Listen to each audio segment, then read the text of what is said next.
In episode 29, Model Threats Effectively Using Stride and PASTA, we turn abstract risks into concrete, prioritized threats using structured methods that bring clarity to design decisions. Threat modeling often falters when it becomes an unbounded brainstorming session, drifting between speculation and generic warnings. By applying disciplined frameworks, you can focus on what matters most, reveal hidden assumptions, and make threat discussions repeatable across teams. This episode emphasizes how STRID and PASTA complement each other, giving you both a categorical lens and a process-driven approach to evaluate real attack paths. The aim is not to produce perfect lists, but to anchor conversations in method and evidence. The first step in structured threat modeling is defining the assets, actors, and objectives involved in the system under review. Assets can include data, services, credentials, reputation, or critical processes whose compromise would matter. Actors include both intended users and potential adversaries, internal, external, automated, or opportunistic, each with different motivations and capabilities. Objectives describe what these actors are trying to achieve, from benign operations to malicious exploitation. At the same time, you set scope boundaries, declare assumptions, and identify success criteria for the modeling session. This early clarity prevents the exercise from sprawling and ensures that everyone evaluates threats from a shared foundation. Once the system elements are defined, you can apply the first half of the STRID categories, spoofing, tampering, and repudiation, to each element in turn. Spoofing involves pretending to be someone or something else, exploiting weak authentication, or missing identity checks. Tampering points to unauthorized modifications of data, code, or configurations, whether in transit or at rest. Repudiation focuses on the ability to deny actions due to insufficient logging or weak non-repudiation controls. By walking systematically through these categories for each asset, actor, or interaction, you uncover threats that might remain invisible in unstructured discussions. This categorical discipline reduces the chance of overlooking foundational issues. The remaining STRID categories, information disclosure, denial of service, and elevation of privilege, extend the model to cover confidentiality, availability, and privilege boundaries clearly. Information disclosure captures unintended exposure of sensitive data, whether through weak access controls, verbose errors, or insufficient encryption. Denial of service looks at how an attacker, or even a malfunctioning client, could degrade or disable functionality through volume, resource exhaustion, or logic flaws. Elevation of privilege considers how someone might gain capabilities beyond their intended role by exploiting weak authorization checks or vulnerable components. Completing the STRID cycle ensures that each classic threat dimension receives deliberate attention. Data flow diagrams provide the visual anchor that brings these categories to life and reveals unguarded trust boundaries. By charting how data moves between components, which entities initiate each flow, and where trust assumptions shift, you create a map that supports methodical threat enumeration. These diagrams highlight areas where authentication is missing, where sensitive data crosses unprotected channels, or where external inputs reach critical logic without proper validation. They also serve as communication tools, helping architects, developers, and assessors understand the same system from a consistent perspective. A clear diagram is often the difference between guessing at threats and discovering them. The PASTA methodology adds a structured sequence of stages to deepen the analysis. Early stages define security objectives and decompose the application into manageable pieces. Mid-stages enumerate threats and identify vulnerabilities relevant to the system's architecture and logic.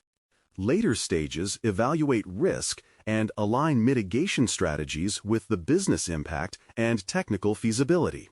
PASTA emphasizes aligning threats with real objectives and system boundaries rather than producing generic threat lists.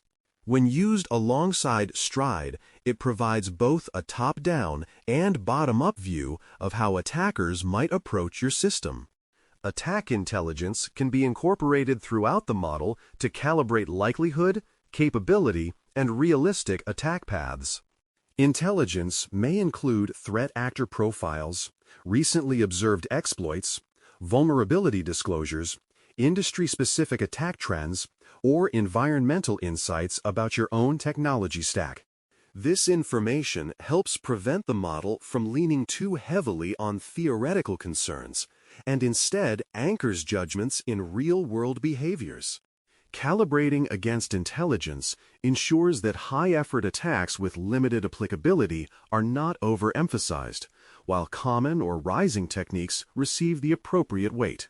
Intelligence-driven modeling aligns better with risk-based prioritization.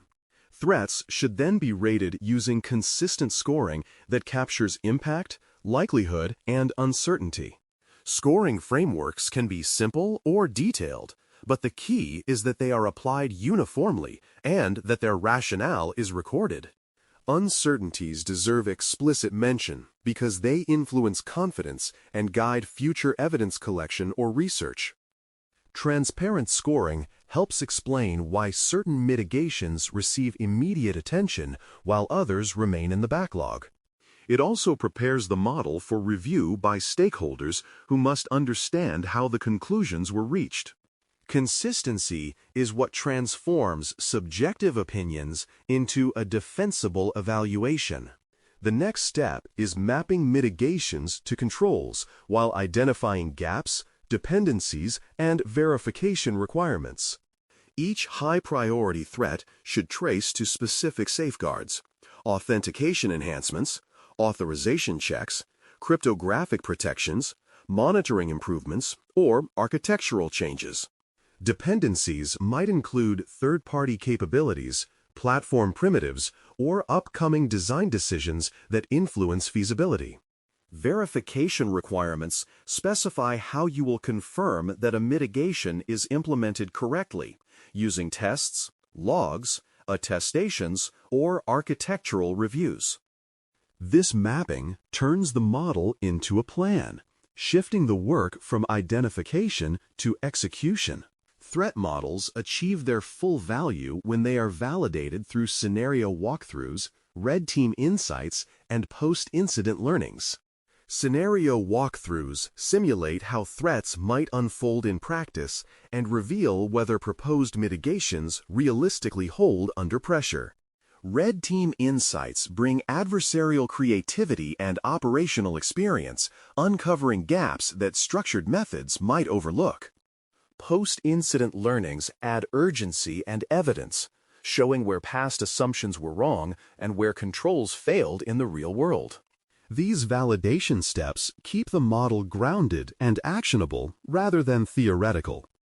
Because systems change constantly, threat models must evolve as designs mature and conditions shift. Updating the model when components change, new dependencies emerge, or assumptions no longer hold is essential to maintain accuracy. Tracking these deltas helps you understand how risk posture moves over time and which areas deserve renewed attention. Retired assumptions should be noted explicitly, preventing confusion about why a threat is no longer relevant.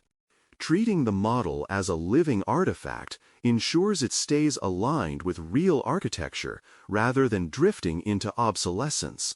To make the model useful for engineering teams, you should produce concise outputs, such as prioritized backlog items, acceptance criteria, and evidence plans.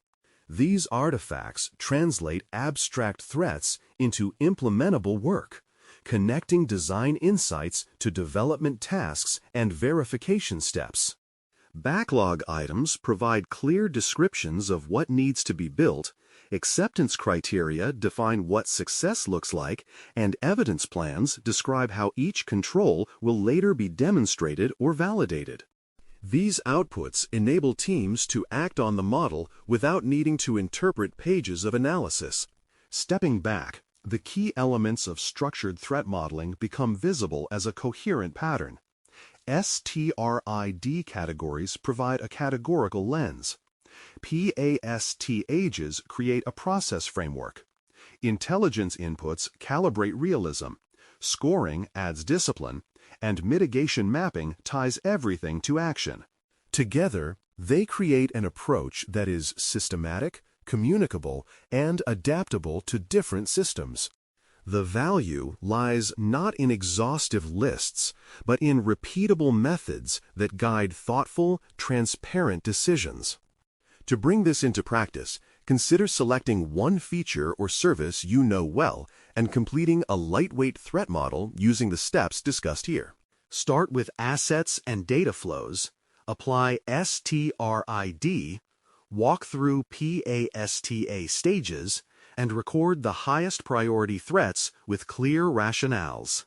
Then identify one or two mitigations you can verify quickly using early prototypes or test logs. This small, focused exercise will not only deepen your understanding, but also build the habit of applying structured methods consistently as you design and review systems. Thanks for listening. For more audio courses, daily newsletters, and more, please visit baremetalcyber.com.